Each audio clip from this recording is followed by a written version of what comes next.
서울대병원 응급실에서 일하는 윤희재입니다.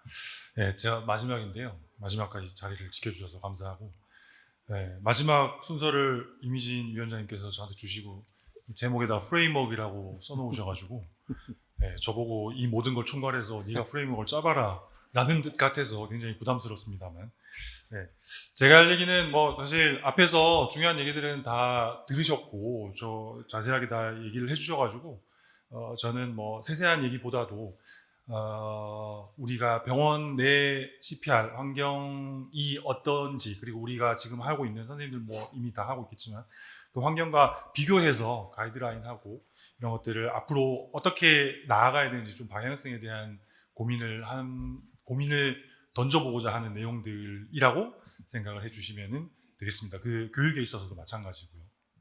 네, 첫 번째 내용은 메케니컬 CPR인데요. 이거는 이미 앞에서 리뷰를 충분히 해주셨죠.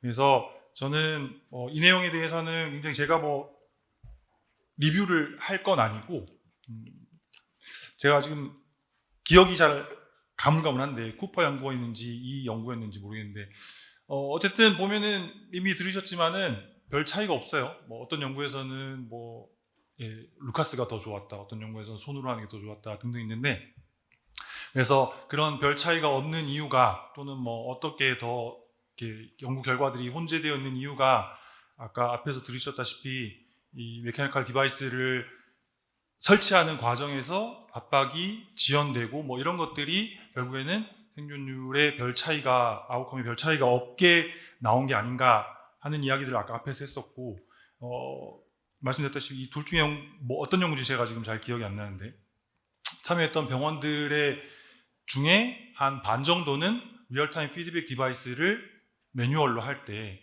사용을 했었다. 그래서 충분하게 CPR의 퀄리티를 옵티마이제이션을 시켰고, 그것이 결국에는 기계하고 손으로 한 거하고 별 차이가 없는 결과를 나오게 만든 요인일 수 있겠다라는 식으로 이야기를 했어요. 그래서 결론적으로는 사실 메케니컬 CPR 디바이스를 뭐 응급실 계신 분들도 여기 많겠지만 루틴 사용 권고는 아니라고 되어 있지만, 코로나 이후에 이미 응급실 또는 ICU 이런 데서 있는 데서는 루틴으로 쓰죠.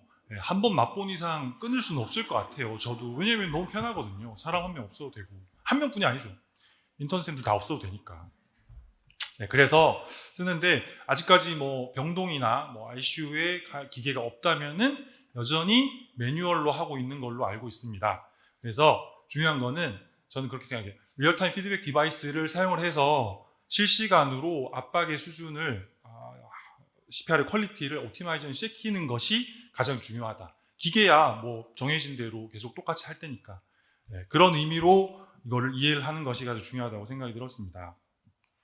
두 번째는 점점 CPR이 일단 생기면 잘 살리기 어렵잖아요. 아웃컴이 뭐 물론 아까 말씀하신 대로 9.9% 넘게 이제 좋아지고 있어서 고무적이긴 합니다만 어쨌든 쉽진 않습니다. 그래서 예방하는 쪽으로 점점 강화가 되어가고 있고, 그런 의미에서 생겨난 것이 신속 대응 시스템이죠. 많은 병원들이 도입을 하고 있고요. 그래서 신속 대응 시스템은 사실 뭐 당연한 얘기겠지만 목적 자체가 심정지를 예방하는 게 목적이기 때문에, 심정지가 생긴 다음에 심정지 환자가 ROC 됐을 때 아웃컴이 얼마나 좋아지느냐는 사실 별 차이가 없습니다. 뭐 어떻게 보면 당연한 얘기죠. 그래서 IHC의 발생률을 줄인다는 측면에서 이것들을 도입을 하는 것을 권고를 하고 있는데, 여기서 좀 재밌는 거는, 재밌다고 해야 되나? 1코르에서는 보시다시피 권고 수준이 약합니다. weak recommendation이에요. 근데 저희는 강력히 권고한다로 써있죠. 이런 이유는 우리나라는 미국하고는 좀 다른데, 우리나라는 정책적으로 신속 대응 시스템을 시범사업이긴 하지만 아직까지 정책적으로 도입을 하고 있죠. 근데 미국은 제가 알기로는 정책적으로 도입은 아닙니다. 물론 JCI 인증을 받으려면 인증 항목에 포함되어 있기 때문에 많은 병원들이 하고는 있지만, 그래서 우리나라에서는 정책적인 도입을 하고 있기 때문에 강력 권고라고 이해를 하시면 되겠고, 또 한 가지 중요한 게 있는데, 여기 ERC에 보면은 여기 있어요. Higher Intensity 시스템이 더 좋다. Higher Intensity라 하는 것은 자주 액티베이션을 하고, 그리고 그 신속 대응 팀 원 안에 시니어 메디컬 스태프가 포함되어 있을 때. 뒤에 나오지만 그래서 결국에는 뭐 연구 결과는 이렇다는 거고요. 요거는 이제 자세하게 뭐 전문을 읽어보시면 될 거고. 이게 이제 우리나라 현재 2025년 3월, 4월에 3단계 시범 사업을 하면서 했던 거거든요. 그래서 그때 자료인데 보시면은 일단 2군부터는 24시간이 아니고 1군만인데 1군도 전담 전문의가 있는 거는 한 개 병원밖에 없습니다. 네. 그래서 이런 상태인데, 그러니까 결국에는 최소 1군 B 정도는 돼야 하이어 인텐시티고 또 자주 액티베이션을 시켜야 된다는 거죠. 왜냐면 뭐 제 이제 신속대응팀 있는 동료에게도 물어보면은 이제 병동에 있는, 특히 병동에서 이런 환자 상태를 신속대응팀을 불러도 되나? 괜히 부르는 거 아닌가? 양치기 소년 될 거 아닌가? 뭐 이런 부담감도 가지고 있고, 또 반대로는 예를 들면은 주치의가 옆에 있으면 굳이 사실은 안 부르겠죠. 주치의하고 이야기를 해서 뭘 하겠죠. 간호사 입장이라면은. 근데 그것도 뭐 굳이 주치의가 혼자 만약에 예를 들면 연차가 뭐 낮은 선생님이라든가 이러면은 의사결정이 빨리 안 될 수도 있잖아요. 그럴 때는 빠르게 신속대응팀을 호출을 해서 개입을 하는 것이 환자의 아웃컴에 훨씬 더 유리하다, 이런 의미라고 이해를 하시면 되겠습니다. 그래서 신속대응 시스템을 도입한 병원들이 시범사업이 우리나라는 이런 상황이긴 한데요. 원래 3군도 있었습니다. 2단계 사업까지는. 근데 3군은 다 이제 3단계 사업을 하면서 3군은 아예 수가를 없애버렸어요. 그래서 3군 시스템으로 하는 병원도 여전히 있긴 있습니다. 그러니까 신속대응 시스템을 운영하는 병원이 여기보다 훨씬 많긴 하죠, 현실적으로는. 근데 수가를 받는 병원은 요만큼인 거예요. 근데 보면은 여전히 상급 종합병원임에도 불구하고 많은 병원들이 2군으로 운영하는 병원들이 많은데, 왜 그런 거 하니 이제 중환자의학회에서 한번 이런 조사를 한 적이 있더라고요. 운영하시는 병원에서는 다들 이미 느끼시고 있겠지만 피부로 쉽지 않습니다. 운영하는 자체가. 일단은 전담 전문의가 상주를 하기가 24시간 쉽지 않을 테고, 전담은 아니어도 겸임하면서라도 있으면 다행인데 그것도 쉽지 않죠. 더군다나 의정사태 이후로는 더 어려워졌을 테고. 그래서 뭐 전담 간호사만 두던가 아니면 뭐 일반 간호사들만 두는 경우가 많은데, 결국에는 여기도 보면 보시다시피 전담 인력 확보하는 것이 가장 어려운 문제고, 이런 부분들이 해결이 뭐 되지 않는 이상은 좀 확대하는데 어려움이 있겠지만은 뭐 정책적으로 그것은 점점 해결해 나가리라고 믿습니다. 그런 측면에서 뭐 이미 사용하는 병원들도 있을 테지만 AI 기반의 조기 경보 점수 체계, 보통은 우리가 조기 경보 점수 체계 가지고 신속대응 시스템을 운영을 하는데, 그건 이제 보통은 뭐 그냥 어떤 특정 수치가 몇 밑으로 떨어지면 알람이 울린다든가 이런 정도인데, AI 기반은 여러 가지 트렌드를 가지고 이 사람이 뭐 몇 분 내에, 몇 시간 내에 심정지가 일어날 확률 또는 sepsis에 빠질 확률, 이런 것들을 예측해서 미리 경고를 보내고 하는 것. 그래서 이 두 가지가 광고하는 건 아닙니다만, 우리나라에서 대표적으로 수가를 받을 수 있는 AI 시스템이라고 들었어요. 그래서 입원 환자에게 이걸 적용을 해서 그 환자 입원 1일당 얼마씩 이렇게 받는 거죠. 그래서 앞에 이제 신속대응 시스템을 사업에 들어간 병원이 사실 적지만, 거기 안 들어가고 이걸 하는 병원이 그거 이상으로 많다고 들었어요. 뭐 이렇게 말하면 좀 그렇지만 돈을 받을 수 있으니까. 시범 사업은 사실 돈 별로 안 되니까요. 누구라도 하겠죠. 그렇습니다. 그래서 이런 것들이 있다는 거를 이런 식으로 가고 있고, 뭐 제가 조사한 바에 의하면은 특히 AI 베이스드 이 신속 대응 시스템이 특히 우리나라에서 좀 적극적으로 도입을 하고 많이 알려지고 있다고 합니다. 그래서 이런 것들이 결국에는 심정지를 예방하는 차원에서 도움이 되겠다. 그랬고, 아까 앞에서 나왔지만 이제 의료 적용자에 대한 심폐소생술 교육 효과가 앞에서도 얘기했지만은, 원래 일코 이 리뷰를 보면 21년 리뷰에서는 약한 권고였어요. 약한 권고. 그 권고 수준이 좀 약해서. 근데 22년에 다시 리뷰를 하면서 근거들이 좀 추가되고, 그다음에 강력 권고로 상향되었습니다. 그래서 저희도 강력 권고로 상향시켰고, 중요한 거는 요거죠, 요거. 인증된 교육. 아마도 제가 이제 그래서 몇 개 병원에 좀 물어봤어요.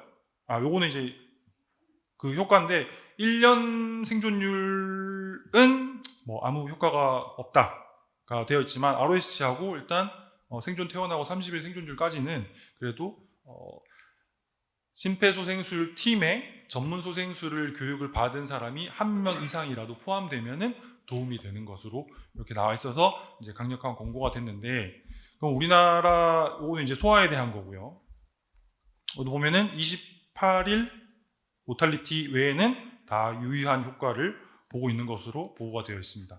그래서 우리나라 현실을 좀 살펴볼 필요가 있는데, 병원 인증 기준에 심폐소생술 교육에 대한 기준이 있습니다. 물론 요거는 공개적으로 공개된 자료에 의한 거고, 세부적인 사항들은 실제 병원 인증에 참여하는 평가단에게만 알려져 있기 때문에 저는 알 수가 없어요. 그냥 아름아름 제가 아는 교수님, 평가로 가신 교수님에게 여쭤봤더니 그 시간을 대충 한두 시간 정도라고 말을 해주셨는데, 어쨌거나 저쨌거나 심폐소생술 교육은 2년에 1회, 대면으로 물론 해야 되고요. 2년에 1회 해야 된다라는 기준만 있고, 사실 교육의 내용이나 방법이나 질에 대한 거는 없어요. 근데 그래서 보면은 많은 병원들이 이런 식의 교육을 많이 해요. 아마도 저 A 상급 종합, 저기는 이제 제가 일하는 서울대 병원인데, 전공의 선생님들은 1년차, 3년차 때 무조건 칼스 교육을 받게 되어 있습니다. 그래서 그러면 이제 칼스 교육은 대한심폐소생협회의 대표적인 단체의 인증된 교육이죠. 그건 맞아요. 근데 간호사인 경우에는 자체 교육, BLS나 ACLS라고 부르긴 하지만 그냥 시뮬레이션이 포함된 칼스 비스무리한 교육을 축약해서 하는 교육입니다. 네.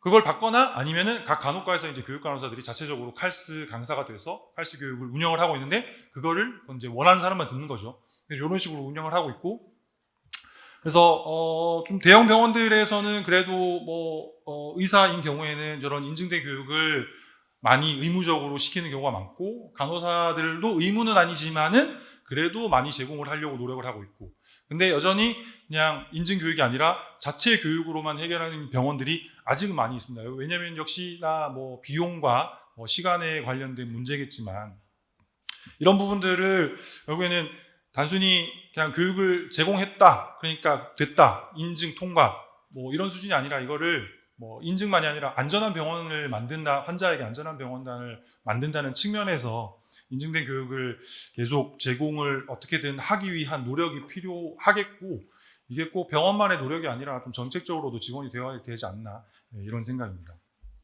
그래서 그런 인증된 전문소생술 교육을 우리 협회에서 하고 있는 게 이렇습니다. 네, 홍보입니다. 네, 교육위원이기 때문에. 그래서 대표적으로는 칼스를 가장 많이 하고 있을 거고, 이제 미국 심장협회 교육이고요. 그다음에 이제 최근에 칼스 EP를 런칭 작년하고 해서 많이 확대를 시키려고 노력을 하는 중입니다. 그래서 많이 관심을 가져주시면 좋겠고, 그래서 현재 이래요. 칼스 교육기관은 99개고요. ACLS 교육기관 35개. 그다음에 EP가 아직 13군데밖에 없어요. 그래서 많이 는 건데요. 점점 확대시키려고 하고 있으니까. 그래서 조건은 사실 칼스 TS의 조건 그대로 하고 거의 대동소이하기 때문에, TS 하시는 분들께서는 아무래도 병원 TS이신 분들은 병원에 아까 말씀드린 중환자실이나 응급실 이런 간호사, 의사들 교육에 칼스는 아무래도 좀 부족한 면이 있습니다. 그래서 칼스 EP 트레이닝 사이트를 좀 적극 보조해봐 주시기를 당부드립니다. 그리고 마지막으로 이제 시뮬레이션 교육을 전통적으로는 시뮬레이션 센터에서 많이 하죠. 이렇게 컨트롤된 시뮬레이션 룸에서 많이 하는데, 시뮬레이션 교육을 해본 분들은 느끼셨겠지만 그런 질문들과 의문을 많이 받습니다. 왜냐하면 실제로는 이렇게 안 하던데요. 실제로는 다르던데요. 이런 이야기들. 그래서 이제 시뮬레이션 룸에서 하는 교육은 사실 어떤 정형화된 틀을 가르치는 거죠. 교육을 하고 그걸 몸에 익힌 다음에 사실 현실은 다를 수 있어요. 그래서 현실에 가서 그거를 베이스를 알고 모디파이드 하는 거는 또 다른 이야기니까 그에 대한 게 필요하긴 한데, 그 부분이 부족하다 보니까 교육에 와서 이제 현실과 교육을 혼동해서 현실은 이렇지 않던데 왜 이래요? 저렇게 해요? 그러면 이럴 땐 어떻게 해야 돼요? 저럴 땐 어떻게 해야 돼요? 이런 질문들을 받고 대답을 많이 하기도 합니다.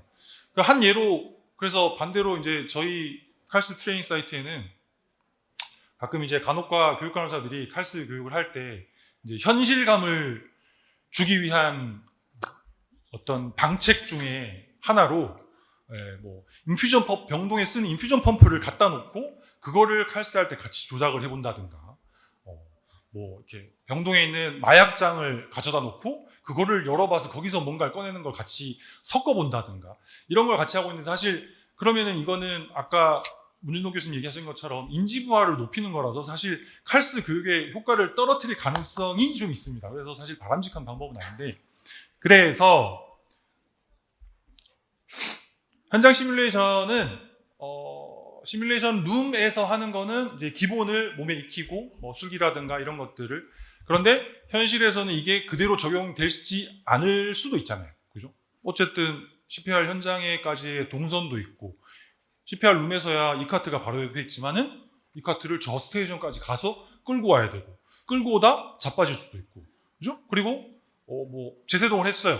제세동 한 그 Vfib 리듬이 출력이 돼야 나중에 그 환자가 보험 수가를 받을 수 있죠. 샥을 했는데 종이가 없네? 어떡할 거예요? 뭐 이런 것들을 점검하는 차원에서는 현장 시뮬레이션이 필요한 거죠. 그렇기 때문에 이게 가이드라인에, 우리 KCPR 가이드라인에 올해 처음으로 이번 가이드에 들어가게 됐고요. 요거는 제가 뭐 아웃컴은 당연히 좋다는 걸로 나왔고, 환자 생존이나 이런 게 도움이 되고, 이쪽은 주로 소화에 관련된 연구인데 뭐 이런 아스픽시아나 이런 것들이 다 감소시킬 수 있었다, 이런 결과고요. 요거는 저희 병원에서 하고 있는 인사이트 시뮬레이션, 뭐 다른 말로 뭐 목-CPR이라고 부르는 데도 있을 테고, 또는 뭐 워크플레이스 시뮬레이션이라고 부르는 데도 있을 테고, 용어는 다양할 수 있습니다만, 어쨌든 간에 그 의료 제공자들이 실제 근무하는 그 환경에서 시뮬레이션을 해보는 거죠. 그래서 요거는 이제 제가 한 건 아니고요. 했던 우리 신속대응팀이 주도해서 교육을 하고 있는데, 이건 이제 학회에 발표를 했던 내용입니다. 그래서 목적은 요거죠. 여기 보시면은 다직종 협업 훈련이 부족하기 때문에 협업을 하고 그 실제 신정지가 일어나는 환경을 점검하고 그걸 개선하고, 그런 차원이고요. 요거는 외래에서 한 겁니다.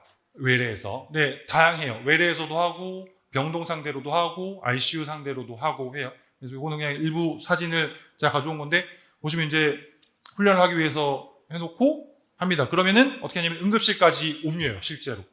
그러면은 응급실까지 옮기는 과정에서 응급실에는 어떻게 연락을 할 건지, 누구에게 연락을 할 건지, 동선을 어떻게 할 건지, 그러면은, 그리고 저 침대를 끌고 달려야 될 거잖아요. 그 동선을 이제 보안 요원들이 미리 가가지고 다 통제를 하고, 뭐 엘리베이터를 잡아놓는다든가 이런 하나하나까지 그런 것들을 점검하고 어떤 데 문제가 있다 이런 것들을 개선하기 위한 거죠. 그리고 나서 이제 디브리핑을 하면은 이런 내용들이 일부 이제 디브리핑에 나왔던 내용들을 제가 그냥 발췌해 온 건데, 이런 거죠. 영상의학과 판독실에서 CPR 방송이 잘 들리지 않는데요. 그러면은 밖에서는 CPR을 막 하고 있는데 판독실에 있는 선생님은 혼자서 그냥 세상 모르고 판독만 계속 하고 있다가 나와보니까 무슨 일이 벌어진지 이런 일이 벌어질 수 있기 때문에 그런 것들. 그리고 요거죠. 외래에서 뭐 병동은 CPR을 나면 병동에서 알아서 하지만, 외래에서 어레스가 나면 이제 응급실로 데려온단 말이죠. 근데 그 상황에 만약에 응급실에서도 CPR을 하고 있거나 뭐 소생실이 가득 차 있거나 당장 그냥 밀고 들어와서는 CPR을 우리가 할 수 없는 경우가 있을 수 있습니다. 그럼 어쨌든 받긴 받아야 되는데, 그러면은 저희도 뭐 소생실을 최대한 비운다든가 뭐 어떻게든 정리를 하고 준비를 해야, 준비된 상태에서 받아야 ACLS가 이어질 수 있으니까, 그런 부분들. 그리고 뭐 이런 거죠. 뭐 이 카트를 이동시키다가 CPR 보드가 진짜 떨어졌나 봐요. 그럼 누가 다칠 수도 있는 거니까, 구조자가. 그래서 그러면 뭐 이 카트의 정비에 문제가 있는 거지, 이런 것들이 이제 인사이트 시뮬레이션에서 나올 수 있는 거예요. 이거는 시뮬레이션 룸에서 시뮬레이션을 해가지고는 절대 알 수 없는 거죠. 그래서 이런 부분들을 위해서 현장 시뮬레이션이 필요한 거고, 그래서 뭐 시뮬레이션 하고 난 뒤에 이제 받은 뭐 설문지인가 봐요. 그래서 이렇게 실제로 교육장과 다르다, 그래서 뭐 강추천한다, 이런 식의 이야기들을 많이 들을 수 있습니다. 그래서 물론 쉽진 않습니다. 왜냐면은 병동을 중단하고 할 수는 없는 거잖아요. 그래서 그 와중에 비어있는 병실 하나 또는 어딘가에서 그러니까 뭐 시간과 누가 참여할 것인지 언제 할 것인지 뭐 그런 것들을 복잡하긴 한데 어쨌든 간에 안전한 병원을 만들기 위해서는 이제는 우리가 고민을 하고 적극적으로 좀 더 하기 위해서 고민을 하고 노력을 해봐야 된다. 그런 의미로 이야기를 드립니다. 그래서 이런 내용들을 종합했을 때 앞으로는 우리가 뭐 심정지 예방을 위해서 신속대응 시스템을 적극적으로 도입하는 건 뭐 당연한 얘기죠. 그게 AI 베이스드가 됐든 시범 사업에 참여해서가 됐든 어떤 방법으로 됐든 신속대응 시스템을 적극적으로 도입하는 것이 필요하겠고, 그리고 심폐소생술 교육이 병원 인증 기준에는 그냥 2년에 한 번 하면 돼요 라고 되어 있지만은 가능한 한 인증된 교육을 제공을 점차 조금씩이라도 확대할 수 있도록 가져야 되겠고, 방금 마지막으로 말씀드린 것처럼 시뮬레이션 룸에서 하는 거는 상당히 많이 해왔잖아요. 오랜 기간 동안. 이제 현장에서 현장을 개선하는 위주로 자꾸 이제 범위를 넓혀가줘야 되겠다. 그런 의미가 되겠고, 이제 이거를 병원의 노력만으로, 우리들의 노력만으로는 쉽지 않겠죠. 어쨌든 비용과 시간이라는 게 있으니까. 그래서 이거를 뭐 안전한, 환자에게 안전한 병원 만들기라는 측면에서 어쨌든 제도적으로, 재정적으로도 좀 지원과 확대가 필요할 테고요. 그리고 이제 조직 문화와 직원 인식 개선, 이거는 사실 이것도 좀 중요하다고 저는 생각하는데, 왜냐면 인사이트 시뮬레이션을 하냐고 이제 이 병원 저 병원 물어봤을 때 일개 병원, 어떤 병원은 이랬어요. 싫어한대요, 현장에서. 왜? 했다가 우리 치부가 못하면 우리 치부가 드러나는 것 같잖아요. 물론 부담이 될 수 있어요, 부사장으로서는. 근데 그걸 드러내지 않고는 만약에 진짜로 한번 CPR이 터졌는데 어레스트 났는데 뭔가 안 돼가지고 제대로 환자가 아웃컴이 좋지 않았다든가 이런 경우라면은 굉장히 어려워지겠죠. 그렇기 때문에 그런 어떤 인식과 개선과 조직 문화를 개선하는데도 우리가 노력을 게을리해서는 안 되겠다. 그런 의미로 이야기를 드립니다. 제가 준비한 건 여기까지입니다.